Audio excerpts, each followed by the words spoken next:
ಕೊನೆಗೂ ರಾಜ್ಯ ಕಾಂಗ್ರೆಸ್ನಲ್ಲಿ ಕನಕಪುರದ ಬಂಡೆ ಮೇಲುಗೈಯನ್ನ ಸಾಧಿಸ್ಬಿಟ್ಟಿದ್ದಾರೆ. ರಾಜ್ಯ ಕಾಂಗ್ರೆಸ್ಗೆ ನಾನೇ ಬಾಸ್ ಅಂತ ಪ್ರೂವ್ ಮಾಡಿಬಿಟ್ರ ಡಿಕೆಶಿ ಅವರು. ಯಾಕಂದ್ರೆ ಮಲ್ಲಿಕಾರ್ಜುನ ಖರ್ಗೆ ಮಾತಿನಿಂದ ಡಿಕೆಶಿಗೆ ಸಿಕ್ತು ನೋಡಿ ಬಿಗ್ ಬೂಸ್ಟ್. ಯಾರು ಏನೇ ಕೂಗಾಡಿದ್ರು ಬಂಡೆ ಬೆನ್ನಿಗೆ ನಿಂತಿದ್ದಾರೆ ದೆಹಲಿಯ ಬಾಸ್. ಹೈಕಮಾಂಡ್ ಬೆಂಬಲದಿಂದ ರಾಜ್ಯ ನಾಯಕರ ವಿರುದ್ಧ ಗೆದ್ದು ಬಿಟ್ಟಿದ್ದಾರೆ ಡಿಸಿಎಂ ಡಿಕೆ ಶಿವಕುಮಾರ್ ಅವರು. ಇನ್ನು ಅಧ್ಯಕ್ಷ ಸ್ಥಾನದ ಮೇಲೆ ಕಣ್ಣನ್ನ ಇಟ್ಟು ದಾಳವನ್ನ ಉರುಳಿಸಿದ್ರು ಸತೀಶ್ ಜಾರಕಿಹೊಳಿ. ನೇರವಾಗಿ ಅಧ್ಯಕ್ಷರ ಬದಲಾವಣೆಯ ಬಗ್ಗೆ ಹೇಳಿದ್ದಂತಹ ಬೆಳಗಾವಿಯ ಸಾಹುಕಾರ್.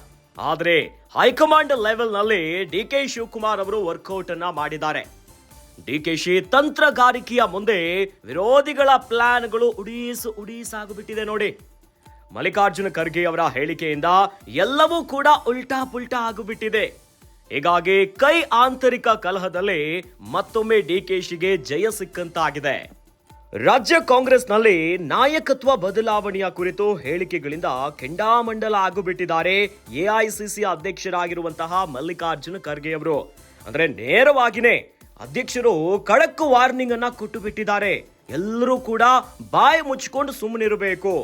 ಮೊದಲು ನಿಮಗೆ ಯಾವ್ಯಾವ ಕೆಲಸವನ್ನ ವಹಿಸಿದೀವಲ್ಲ ಅದನ್ನ ಸರಿಯಾಗಿ ನಿರ್ವಹಿಸಿ. ಏನಾದ್ರೂ ಜಾಸ್ತಿ ಮಾತನಾಡಿದ್ರೆ ಹುಷಾರ್ ಅನ್ನೋದಾಗಿ ನೇರ ಎಚ್ಚರಿಕೆಯನ್ನ ಕೊಟ್ಟು ಬಿಟ್ಟಿದ್ದಾರೆ ಎಐಸಿಸಿ ಅಧ್ಯಕ್ಷರಾಗಿರುವಂತಹ ಮಲ್ಲಿಕಾರ್ಜುನ್ ಖರ್ಗೆ ಅವರು. ಆದ್ರೆ ಈ ಮೂಲಕ ಹಲವು ವಿಚಾರಗಳು ಮುನ್ನೆಲೆಗೆ ಬರುತ್ತೆ. ಏನ್ ಗೊತ್ತೇನೋ, ಕೊನೆಗೂ ಕೂಡ ರಾಜ್ಯ ಕಾಂಗ್ರೆಸ್ನಲ್ಲಿ ಕನಕಪುರದ ಬಂಡೆನೆ ಮೇಲುಗೈ ಸಾಧಿಸಿಬಿಟ್ರ.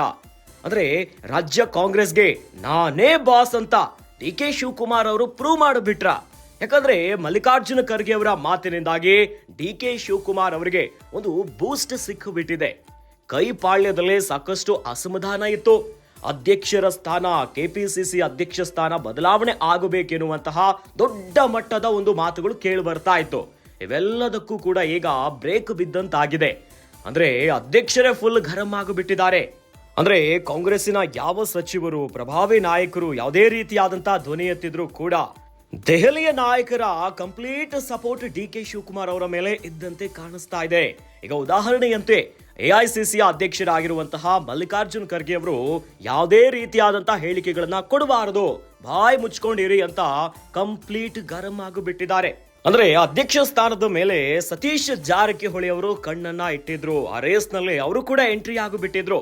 ಅಂದ್ರೆ ನೇರವಾಗಿ ಅಧ್ಯಕ್ಷ ಸ್ಥಾನದ ಬದಲಾವಣೆಯ ಬಗ್ಗೆ ಬೆಳಗಾವಿಯ ಸಾಹುಕಾರ್ ಅವರು ಹುಕುಮನ್ನ ಹಾಕಿದ್ರು. ಆದ್ರೆ ಹೈಕಮಾಂಡ್ ಲೆವೆಲ್ ನಲ್ಲಿ ಡಿಕೆ ಶಿವಕುಮಾರ್ ಅವರು ವರ್ಕೌಟ್ ಅನ್ನ ಮಾಡಿದ್ದಾರೆ. ಈ ಮೂಲಕವಾಗಿ ಡಿಕೆಶಿ ತಂತ್ರಗಾರಿಕೆಯ ಮುಂದೆ ವಿರೋಧಿಗಳ ಪ್ಲಾನ್ಗಳು ಕಂಪ್ಲೀಟ್ ಉಡೀಸಾಗಿಬಿಟ್ಟಿದೆ.